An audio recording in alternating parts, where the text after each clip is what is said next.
it's Liza with Gatehouse with tips for June.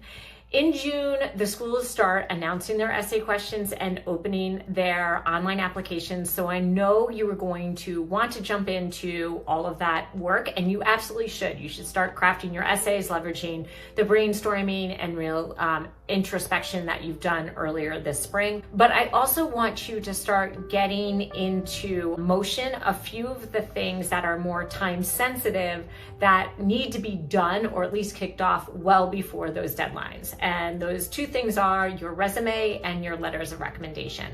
If you have followed me at all at Gatehouse, you know what I say about your resume. It is not the same resume that you use to secure your jobs. When you're applying to business school, you are going to completely overhaul your resume and develop much more of a greatest hits list that touches on different components in your life, not just your professional. So it might beef up your education section compared to what you might have used for a professional job search. It's going to beef up your leadership and community involvement or spotlight in those areas as well. So you want to get that started early, not just because you're going to use it for your business school applications, but also it's a great tool to give to your recommenders. So getting it done early ensures that you can actually give it to them.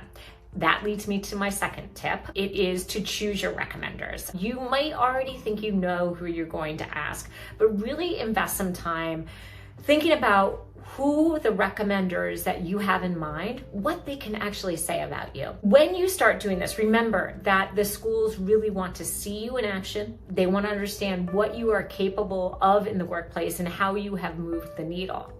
And if once you actually write down, what could this person actually say to me? What evidence could they cite? If you're coming up short, chances are you don't have the right recommender.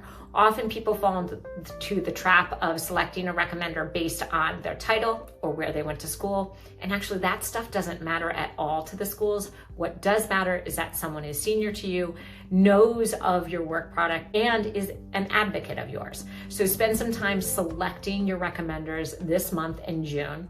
And then the third tip is to actually ask them.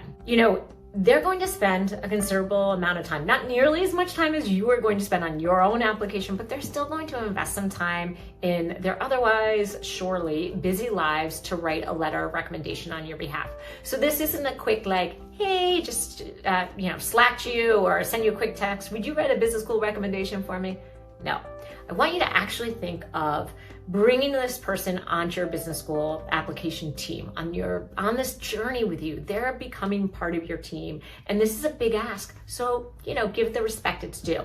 Schedule a meeting. If that's not possible, schedule a Zoom. If that's not possible, at least write a heartfelt email or pick up the phone. Whatever makes sense. I understand that sometimes it's not feasible to actually have an in-person meeting, but make sure to bring to it the sort of seriousness that you hope they in turn bring to your letter of recommendation. So your resume, figuring out who to ask, and actually asking them. Those are the three things I want on your to-do list in June. I know you're gonna start drafting those essays, and you should, but don't wait too much longer than June. Get it done this month. These other key tasks that are more time sensitive.